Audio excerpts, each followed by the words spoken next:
Welcome to my kitchen! My rules! So, let's start cooking. Ito naman yung ating rice cake. Hindi pa yan, para for biko.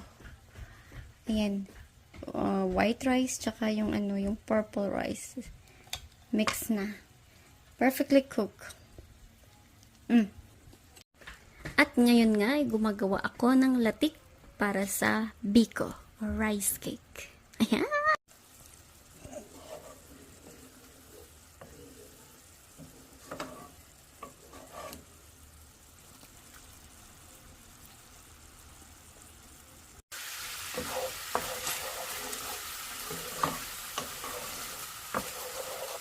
Malapit na ito. Mas matagal kasi ang lifespan ng biko kapag ito yung ginagawa ko. Yeah, hindi siya madaling masira kapag ito yung ginagawa ko. Ayan, pabalik-balik na eh. At pumutok-putok na nga siya. Good sign.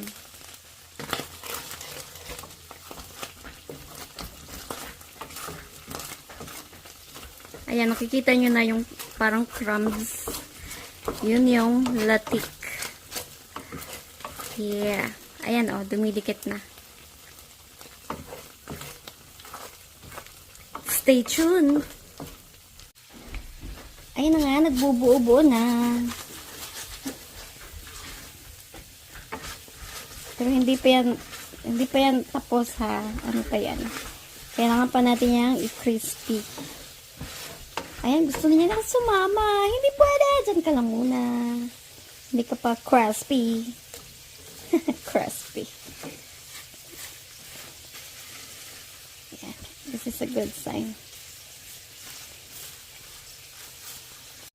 Ganyan lang talaga siya, guys. Wala na akong magagawa.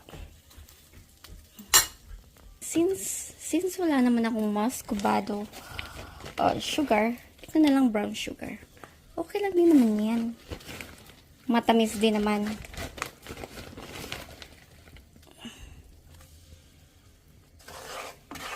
Now, let's make it dissolve.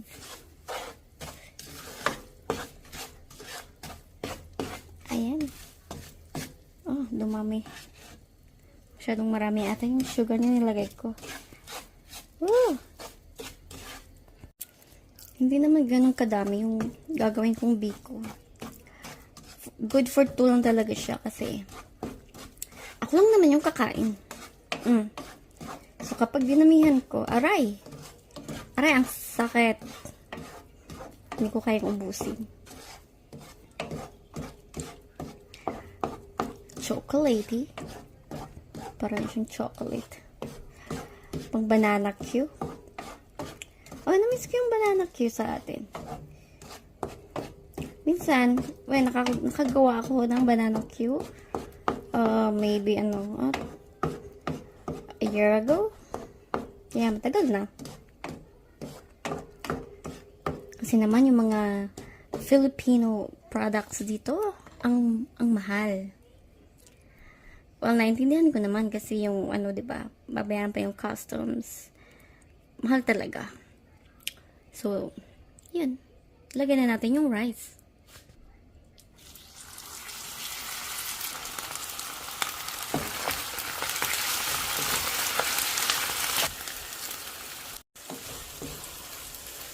Haluin talaga mabuti.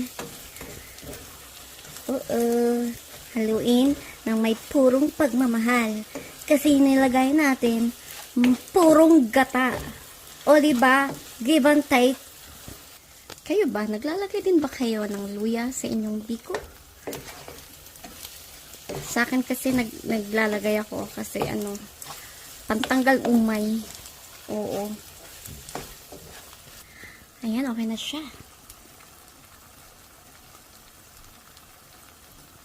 Pwede nang patayin ng apoy. Ito, pinapapa ko lang kasi hindi ko achieve yung pang toppings. Hindi siya pang toppings. Kaya pinapapa ko lang. Masarap siya. So, yun. Kala nyo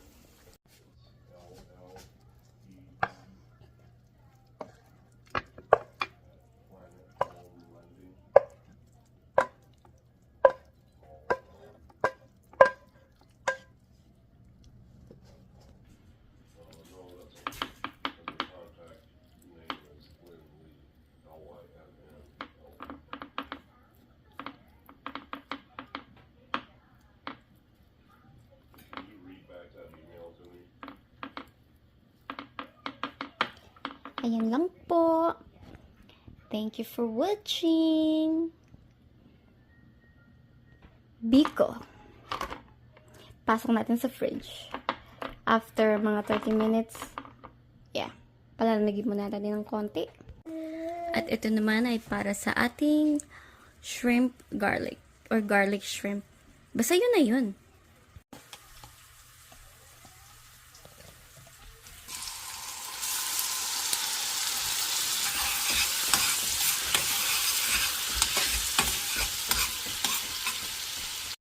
Huwag kalimutan lagyan ng pepper. Lagyan din natin ng tomato paste.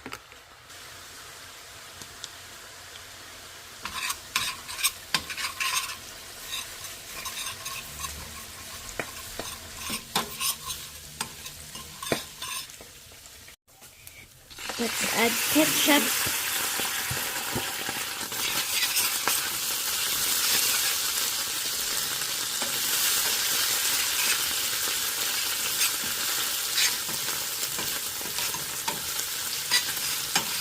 Sugar.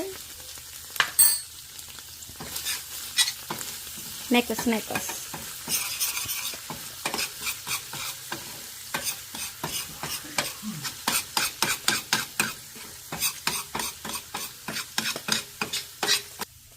Don't be shy. Put the shrimp.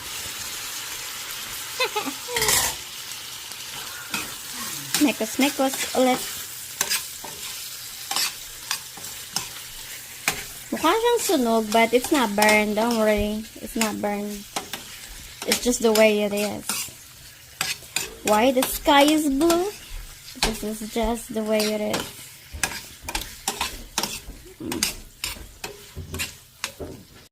At mabilis lang naman maluto ang shrimp, kaya bantay-bantayan nyo na kasi hindi rin masarap ang shrimp kapag overcooked. Nagiging mushy na siya. Yeah.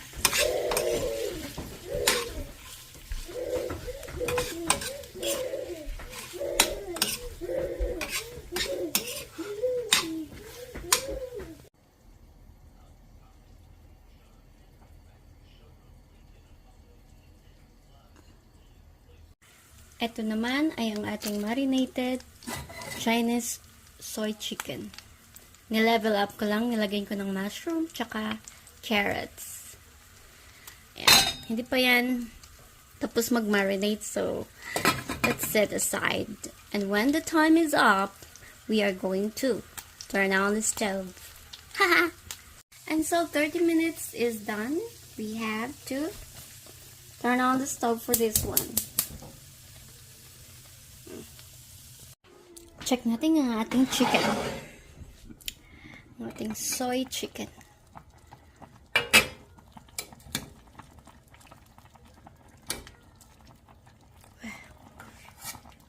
Yep, luto na siya. Before we serve it, lagyan muna natin ang bauna ng aking pananglang chicken daw. Ito na yung gusto niya eh. Kaya, bigyan natin ng chicken.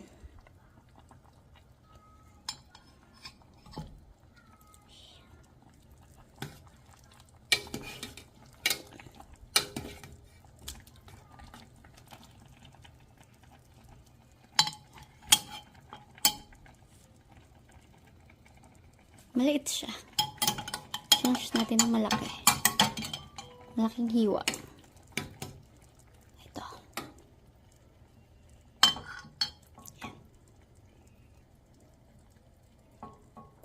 Yan ay mushroom and carrots.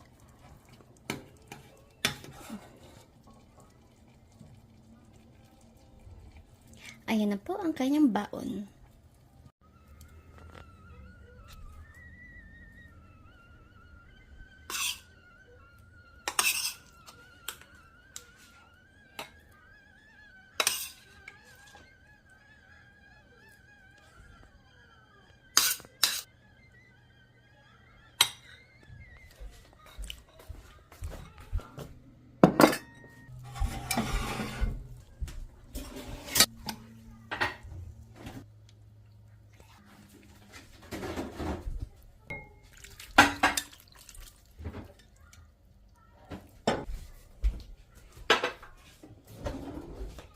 Parang kailangan ko ng Sprite ngayon. Kaya, this will be our drink.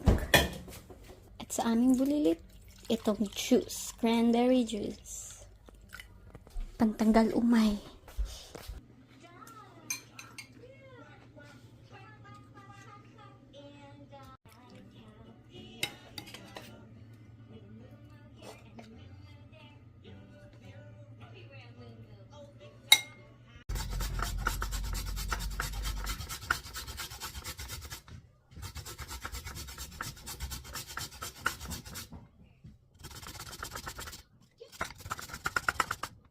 This is carrot.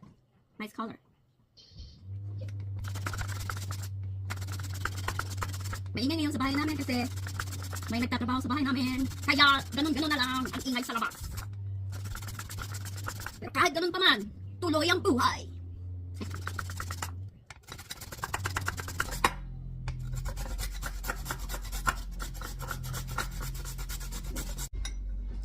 Ground pork tsaka carrots.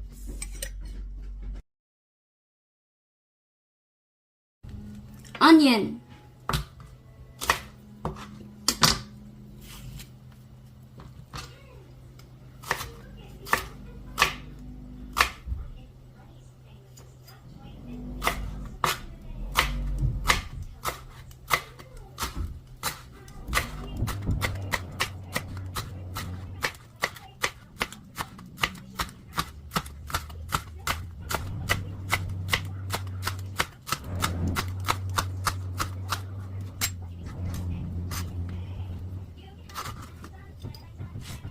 Spinach.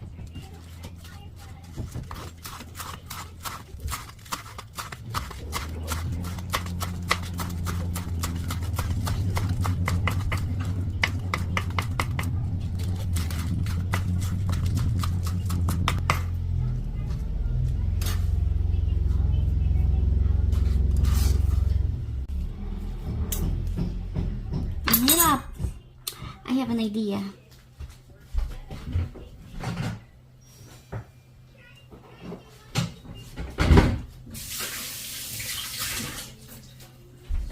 Tading!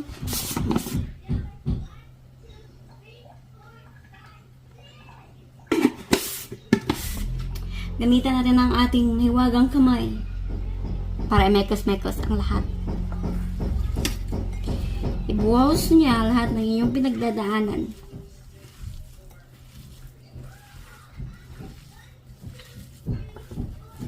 Don't worry guys, kasi nagugas ako ng kamay kahapon. Kaya okay na.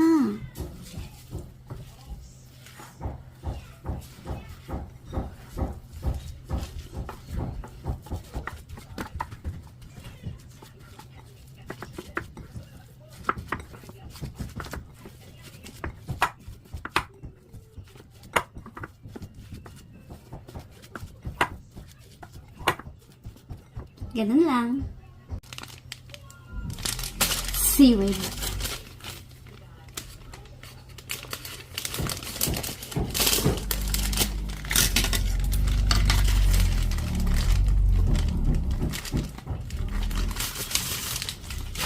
Kuha tayo ng 3. Hatiin sa gitna.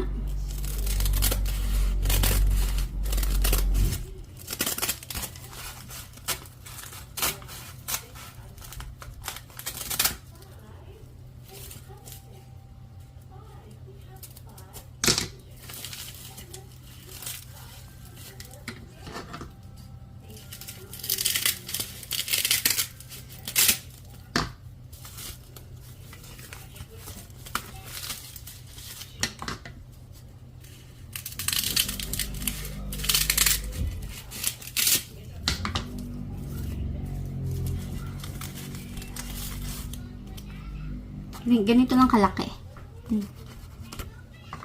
Siguraduhin yung crispy na seaweed yung gagamitin nyo.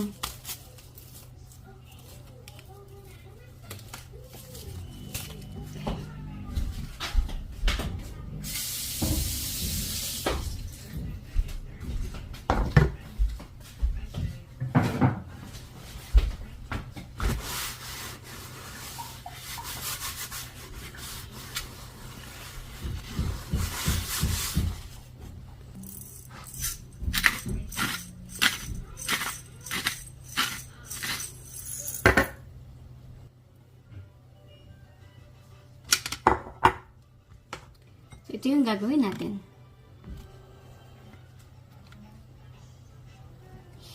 Ayan.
Repeat the process.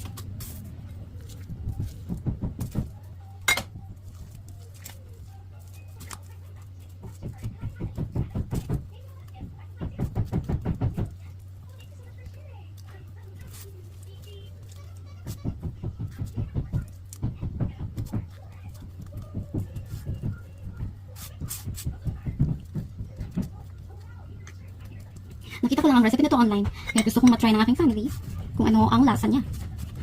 Yeah, absolutely right. Hi, anak. Hi. No, a minute, anak. Mama is busy now. No more playtime at the moment, Mama.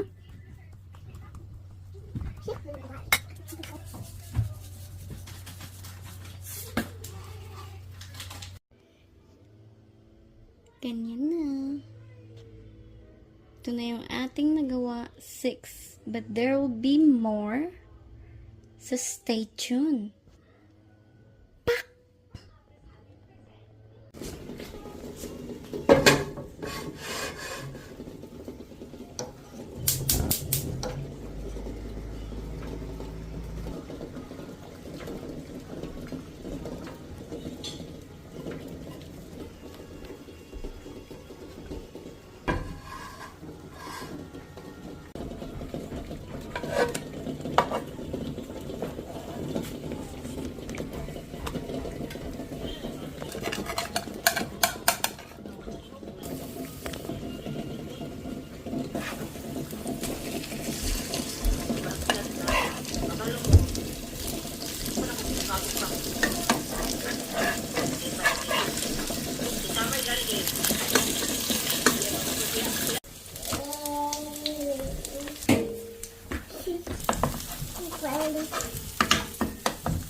Ayan.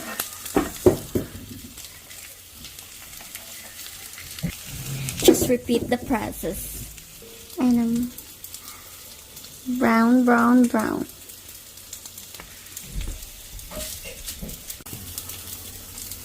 Dumandami na sila.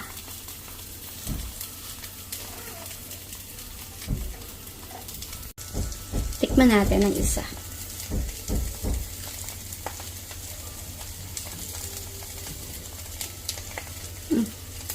It's good. But you need to put salt on it to make it more flavorful. Yun lang naman.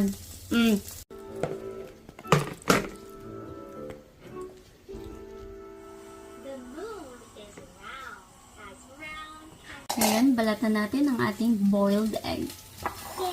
Gawa tayo ng palaman.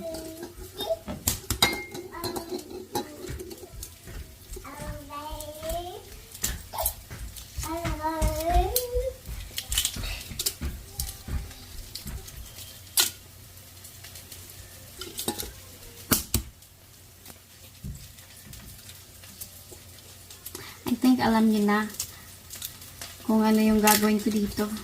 Palaman. Gamit ang egg at mayonnaise at ang other pampalasa.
Nagbuntag na, ako anak. Kuha na.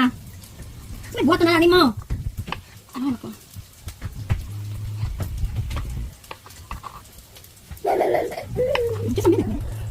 Na para sa huwag mong limutin ang damdamin na para sa isa't isa. Tada!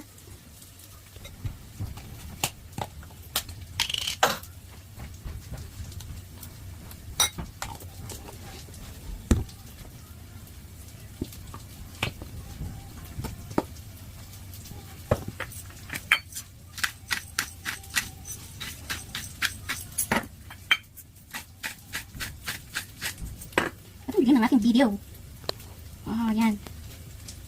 Hirap talaga yan. Adjust mo. Mix it like a pro. Ito yung palaman namin nung mga bata pa kami. Yes, you heard it right. When I was young, when we were young, we used to do this at home. To, you know, for the bread. Because we do not have money to buy, you know, like Ladies' Choice. Huh? Not really Ladies' Choice, but you know, the famous spread, the Cheese Whiz. Yeah, we do not have. That's why. We really love Cheese Whiz. But yeah, we're poor, so we can't afford it. Instead, we do this. We buy the, you know, the smallest pouch for Ladies' Choice. Like this. Really nice. Not Hellman's, but there is this so-called Ladies' Choice. You know? It has different kinds of flavor.